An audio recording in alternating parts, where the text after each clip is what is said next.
don't even know an S word that starts with deal with her or deal with him, right? It's deal with me, start with me, so that's good. T was take quitting off the table. Some describe that as divorce is not in our vocabulary, and that's healthy. Allow others to be part of the story, and then yield to the vision. So in that T, just to finish off, because we didn't get to this question last time, Josh, during your recovery process, you and Katie did something called confessional therapy. I'm not familiar with that, so how did that work in this situation? We had never in the past confessed our sin to each other. And so a lot of that is the thought of, God is faithful and just to forgive us of all of our sin, cleanse, purify us from all unrighteousness. But Scripture also speaks to confess your sin one to another that you may be healed. And so I think there was a lot of healing in that season that came from really it being the first time that we confessed the hardest thing to one another. And so it brought us to a place of sharing. Kate would say things like, hey, I used to wear this headband for him, and we would throw it away together. I'd never been so excited to throw away a headband. Or she would share a thought, and every time she did, it was so counterintuitive, because you would think something so painful would drive me away, but it was an invitation closer, and that I realized, man, she didn't have to tell me that, and she chose to. And so it somehow built intimacy the more we were willing to do that. And we had to get language around it, because it wasn't common, especially for me. It would be really hard. So I'd have to say, hey, can I tell you something hard? And it let me know, is she in the frame of mind? Is she stressed with the day and dinner and the kids? Can I say something like that right now? Or she would say something like, hey, can you handle me?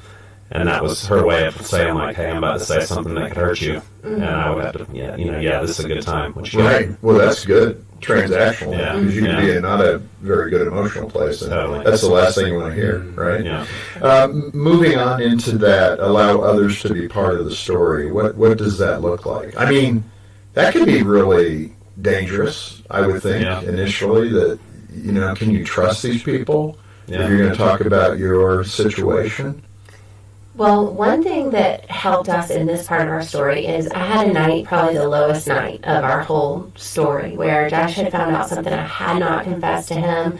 He was really upset. We were at my parents' house, and that was the first night that he had chosen not to sleep with me, in the bed with me, and I was so full of shame. And in this night, I actually was so low. That shame is trying to take your life. I mean, truly, for anybody who's felt this shame before. And where is this in the process? This is probably about 3 to 4 months afterwards. Okay, after the revelation. After the confession. Yeah. We're here at my mom's house, and we're still trying to rebuild, but of course I have all the public shame, but now I also feel this just distance with Josh. Because there was still the pursuit. I mean, the vacillation. Yes. Yeah, so you were okay. Back. Yes.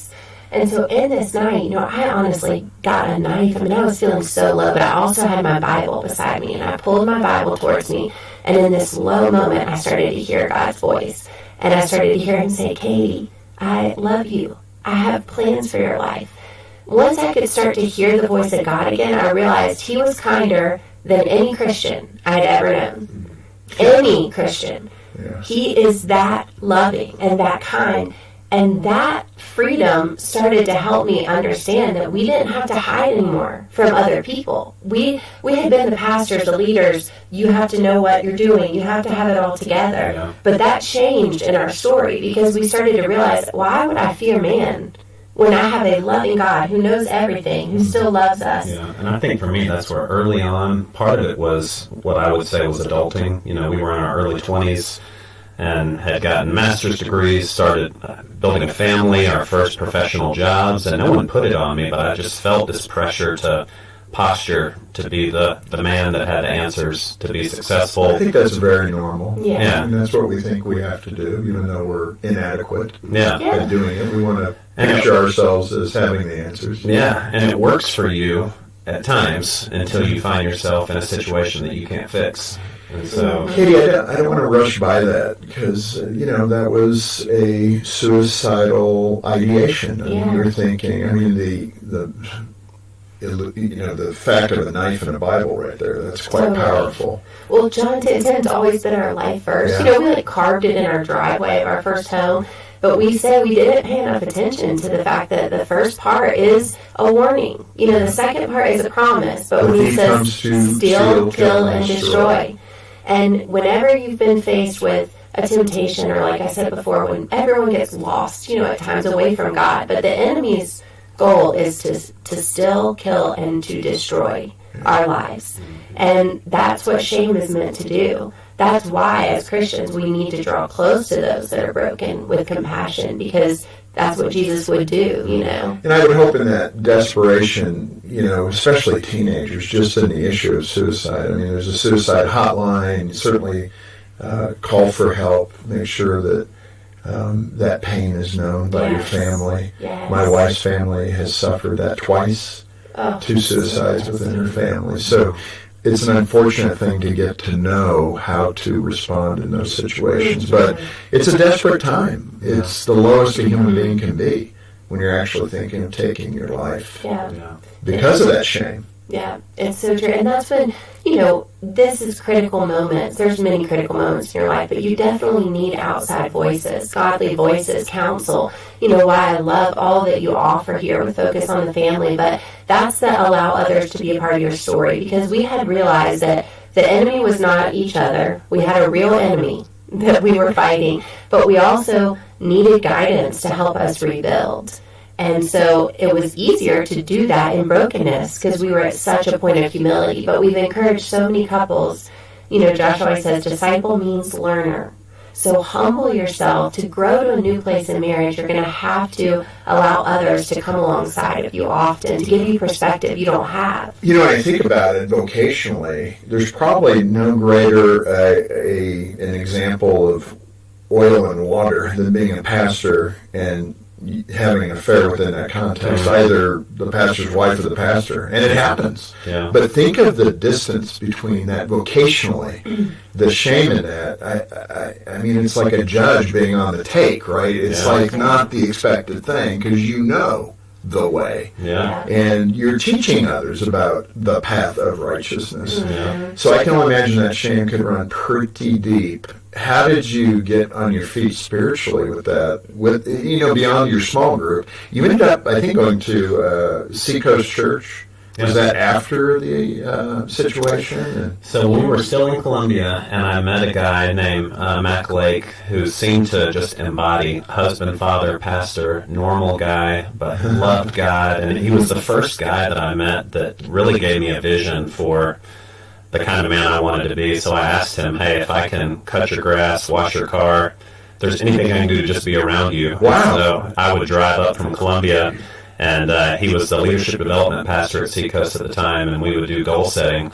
And he would be like, all right, Josh, what are your goals for this year? And I just remember thinking, like, I'm unemployed and my marriage is busted. My goals. Like, what are you talking about? My goals today. And I remember he processed it with me, and I remember one of them being, he challenged me to be mentally present, not just physically present.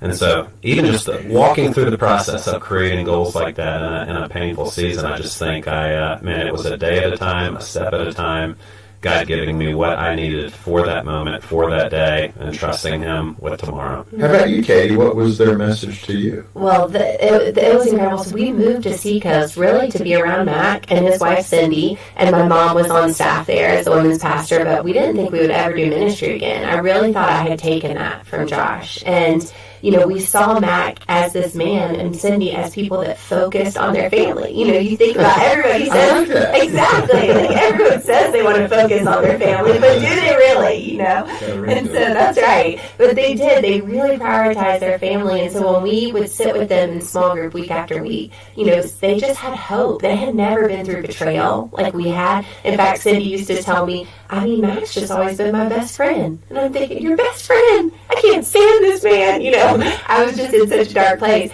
But they just gave us hope. They're like, God is with you. God's going to get you through it. I would look at her and she would say, what are you scared of? And I would say, I'm scared of me. Like, what if I do this again, And she would say, God is with you. God's got you. She just gave us hope and love, encouragement, and walked with us through pain. And it definitely changed our life, because that's what we hope to offer others when we sit with them and couples and have coffee with them, is just to give them this same supernatural hope that if God is for you, nothing can be against you. He can renew, all things. So they continue to just do that for us, which was incredible. You talk about celebrating markers. I think, the Old Testament, certainly the Jewish people did that. They have a battle and then build a monument by piling rocks up, and that became a marker of a great victory or whatever it might be, a moment that the Lord obviously intersected their lives. Yeah. What are celebrating markers in this regard? Well, I remember the dark days, which anyone listening may be in right now, where every conversation leads to an argument, or where it's been a long time since you've seen the fun and flirty eyes, or really enjoyed each other. When you've been through a long dark season and have a moment that is life-giving and hopeful, it's like, man, you can't not celebrate because something different happened here. And so it was really in our story about looking at, man, we walked through something really hard, said real and honest things using words, and so on any given day where something standout would happen, in that season in particular, a silly example, talk about Katie having the spiritual gift of sleeping in the car, that any time I start it, sometimes it feel like before I pull out of the driveway, she's asleep. Yeah, that's right. I remember a day where we were driving around Charleston running errands, had got home, and I had the realization, she didn't fall asleep. We talked the whole time. She was engaged and with me the whole time. And I just remember it being such a line in the sand of our relationship, because that's the kind of stuff we did in college. There was so much anticipation to be around each other. Talk. I was never going to sleep when she's around, and it happened again, so it's just identifying. But you stopped and celebrated that. You didn't sleep today, And the interesting thing is, Mac used to tell us that it's almost like when you come out of some kind of betrayal, or if you're rebuilding your marriage, you go into the hospital, and people come out of the hospital in different phases. Some it's 7 days, some you get an infection, you're there 3 months. You don't really have a timeline for these things. And for us, we did a vow renewal a year later, which is, I would say, probably a year later, we started to feel some lift, some spiritual lift, some emotional lift. But it's not a quick process. So celebrating the markers is really important along the journey, to value, look at what God's doing. Just like putting up those Ebenezers. My mom is the queen of that. She literally has an Ebenezer wall,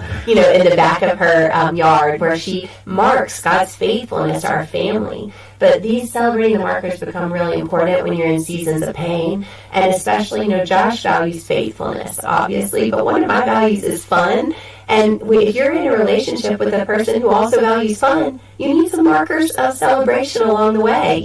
My stepdad said, hey, about 8 months later, y'all need to plan a trip together. You need to do something to get away together. And those things really did help us during the rebuilding process. It's a good thing to do in your marriage, no matter what condition you're married. That's right. This is Focus on Family with Jim Daly. I'm John Fuller, and thanks for joining us. We're talking with Josh and Katie Walters about their book, New Marriage, Same Couple. Don't let your worst days be your last days. And we have copies of this book here at the ministry. Just give us a call or stop by the program description for all the details. Okay, let's get into the why. Yield to God's vision. Just define, what that means. I think I get it, but maybe not. Well, I love vision. So vision, a definition could be just a clear mental picture of a preferred future. And, if anyone's listening and you lead anything, you have to give vision. You have to give a why. You have to talk about where you're going. But I feel like a lot of times in our marriage and our families, we don't do that. So we talk a lot about vision, crafting a language around every season that you're in. Yeah. That's looked a lot different for us over the time. And I would say a big part of our story came because we had vision drift, in the sense that in college we had a very clear picture of who we were going to be, what life was going to look like. But then we started having babies, we got jobs. Life became life. Yeah, Mike Tyson's everybody's got a plan until you get punched in the face. Right. That's a good line. And it punched us in the face, and all of a sudden we had responded. You created me with good works in advance for me to do. You came that I might have life and have it more abundantly. You've uniquely given me gifts and talents. You put me together with this person. Who do you want us to become together? Where are you leading us, taking us, and then allowing God to speak into and guide that? You use it ways, right? Son, you're not seeing the forest through the trees. What does it mean in this context? I would say it's so natural in marriage, especially when there's conflict in a relationship, to get locked in on the source of conflict. What was the thing that initiated this division, this problem, this pain? in our relationship, and to focus on that instead of the perspective of believing and trusting our God is authoring a much bigger story here, and he's wanting to use this pain, this problem, to sharpen us, to strengthen us, to bring us together. And so I would say the discipline of it for us was more daily having to step back from the tension, the problem, the pain, to look at, all right, God, what are you doing? Yeah, what's the bigger picture? And the parenting analogy is a great one because, we told you we have a 20-year-old and a 3-year-old. And with the 3-year-old, we feel like we're kind of grandparenting at this point because everything is cute. Everything is adorable. We know she's going to get through the passy phase. Yes, they get the best parents because you're so relaxed. Relaxed. You enjoy it more. But the truth is, what we have is just a bigger perspective. That firstborn, I was so tied up. I wanted to do it all perfect. And I couldn't enjoy it, those moments. And the same can be true in marriage. When you can get this bigger picture perspective, just like Josh said, what's God doing? Where are we going? You don't get so hung up on the small things, the laundry on the floor, the dishes, the stuff that you're not going to care about. Well, what's so interesting when you talk to couples is how few remember what the argument was about. They just remember what was said to each other. That's right. They can't tell you what the actual core thing was. That's right. I mean, that's an indication of, missing the tree through the forest. Yeah. What feelings are you giving each other Forest each through the day? trees. Or forest through the trees, whatever it might be. That's right. Katie, I want to come back because, you've given that impression that you were struggling for your reasons to love both his good things and his bad things. So when you start casting a vision for that, the discipline of getting into a positive place, was that difficult, or where did you make this leap to say, hey, okay, this is the man I married, and I'm going to work every day to embrace him and to love him in the total package, everything he is. I mean, I think every couple. Think about myself as a Well, and every couple has this. I mean, you're so vulnerable with it, but it is, I'm sure my little piles of dirty laundry, I got almost dirty, ready to go, and then these can be worn again, drives G nuts. Yes. But, I'm traveling a lot, so, I got to pick some things out of the pile sometimes. That's right. But anyway, it's whatever isn't the thing that really makes you feel good. And couples have to fill in their own blanks. But where did you make that turn to say, okay, I'm going to love Josh regardless? That's such a good question because actually for us, it started with coming up with our grandparent names. So we just needed a vision for ending this thing together. And, our grandparents, they got these names, whatever the kids called them. Like his dad was Peepaw, the most incredible man, hero of our family, retired Marine, and he got Peepaw, because that's what came out. So we said, let's come up with our grandparent names. So we came up with Ruby and Bear. And we tattooed them on our ring finger. And we started dreaming about, okay, who are Ruby and Bear? How are we going to finish this thing? And it really helped me to start to look at his strengths because a lot of who God made him to be is not going to change. I'm assuming he's the bear. He's the bear. That's right. I just want to make sure. He's the bear. That's very true. You're right. There are days where I'm definitely the bear. And I remember her starting to see a lot of the, like we talk about her value for fun and my value for stewardship, responsibility, faithfulness. They're the seemingly culturally least sexy attributes of God, right? But no, I get it. I mean, opposites attract. Yeah. These guys are demonstrating. Yeah, and so Katie started to see, like, man, without him, I might not have the lights on this month. That's right. And I was seeing without her, like, man, we would not have any fun because I would not be planning a vacation, The energy. a special family memory or moment. And so, Well, it's so true. But it is that ability to appreciate those differences. That's Yeah. right. It actually becomes the knife of your marriage or the blessing of your marriage. Totally. That's right. And that's probably one of the places people struggle the most. I used to love him. Now it irritates me like crazy. That's Yeah. right. And that's not a good valley to be in. That's right. Let me ask you about the Grand Canyon. Now, this is going to be funny because I know where this is going. I've read the story. But so often, if we're listening to the Lord, man, He is speaking all the time. yeah. If we can slow down and actually just see it. So you're on this trip to the Grand Canyon. I think Katie's asleep in the car. yeah. Correctly. And something happens. Yeah. What happens? Yeah, so we're driving up a road we had never been on before, and I'm not totally sure where we're going. Driving up this long, narrow road with just huge, nothing but trees on all sides of us. Nothing of this resembled the beauty I was hoping for us to share together in seeing the Grand Canyon. We had just flown to Scottsdale, Arizona to purchase a car, and we're driving back across the country. But I was like, let's just see something beautiful, to start this drive. And so we're driving up this road, trees on both sides of us. The sun's just starting to set. And I'm thinking, this was a bad idea. I don't have a clue where we are. We're not going to find it. She's sleeping. All of a sudden, we round this corner, and the canyon opens up, the most epic view we had ever seen in terms of sunset and the beauty of the Grand Canyon. And in that moment, God spoke and said, that's how quickly your story could change. And I had been in a season where I had hope that God could do it, but I think I was questioning as to would he do it, and like how long was this going to take. And so to hear that from him, that's how quickly your story can change. It rebirthed hope in me to where every day, every time she got home from work, I knew all it took was one moment, one dream, one word from God, and it could flip that switch inside of her heart that I couldn't touch. So I start crying. Oh my God! Katie wakes up like, what's wrong? God just spoke to me. That's great, though. Yeah. But I've been on that. That's Kanab, I believe, National Forest. But you come through that. Yeah, that view, that vista is breathtaking. And up until that point, you're just on a road. Yeah. And then you make that turn and go, wow. Yeah. Because there's nothing like it. And everything about it, if you're walking through something like this in your marriage and it feels like a long, boring road lacking any beauty, it just reminded me that there's a much bigger narrative at play, that there's a purpose to the road. Right. God wants to move and work and shape something in you, but he is leading you somewhere beautiful, that if you can keep going, man, he can do something special. Katie, let me ask you this, the thoughts that kept rippling through your mind, and you've alluded to this a couple of times, can I really love him the way I need to?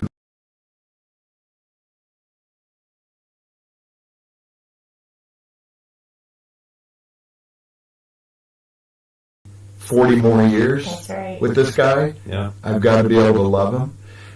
What happened as you began to try experiments to see if this is really working, if I really am in love? It really was just the whole in our weakness, his power is made perfect, because I had a right estimation of myself at that point.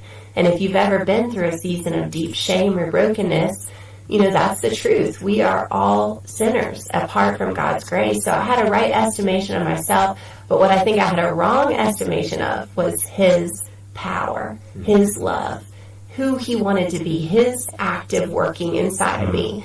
And so I think, that's what I got to discover over that year is, wow, I have underestimated my God. Yeah.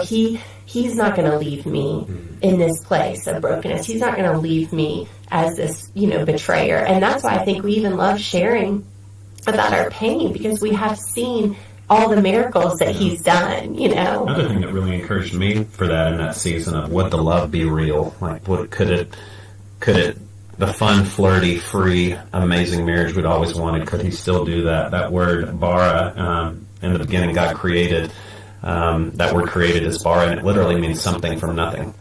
And so I just loved when she would say, I don't know that I love you anymore, I was like, check.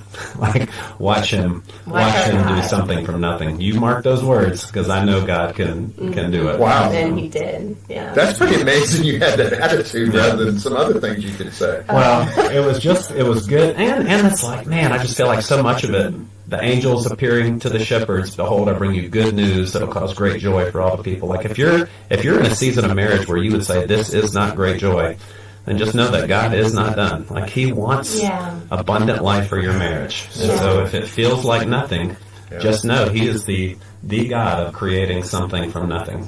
Well, that's really good. And what a great note to end on. This is perfect. And I'm so grateful to you for, again, coming and telling us about all the flaws, but then how God tied it in a bow. And that's what's most important. And the recognition that, we're broken people.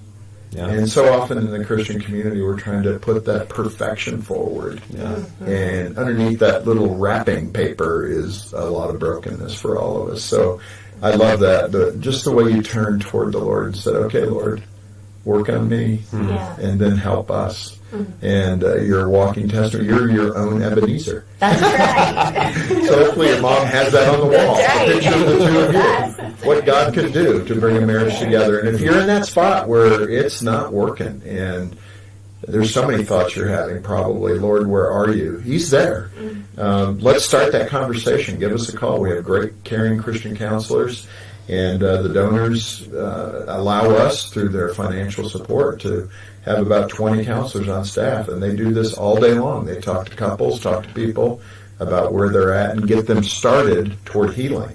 And, of course, this great book, New Marriage, Same Couple, is a resource we'd like to get into your hands. If you can make a gift of any amount, if you can become a monthly sustainer, Gene and I do that.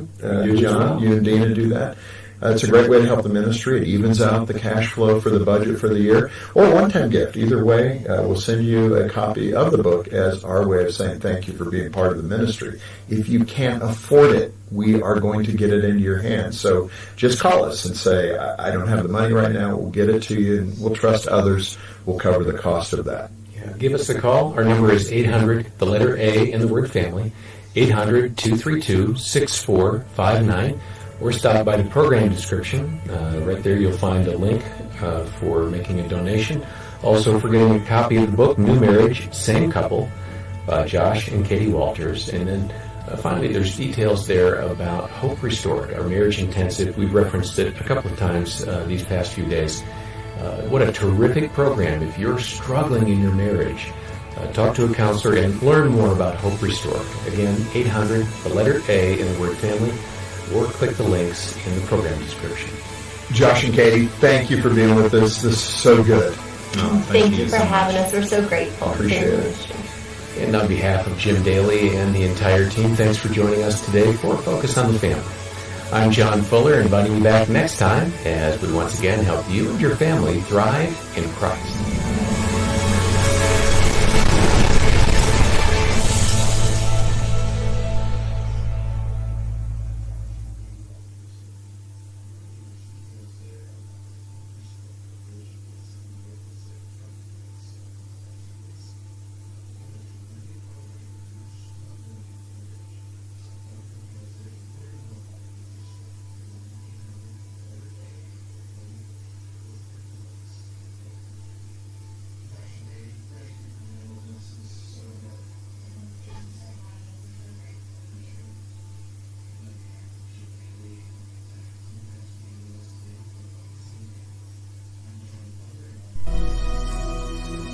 Lord, I give you thanks for my dumb times and my old times. Yahweh. The program that focuses you on the love of God that comes to you from Father, Son, and Holy Spirit. Join us live on Sundays 7 to 8 a.m. on www.presenceradio.com. We will share Christian headline news, weather, and the exalted word. Join Brother Jones for the Sunday morning wake up experience.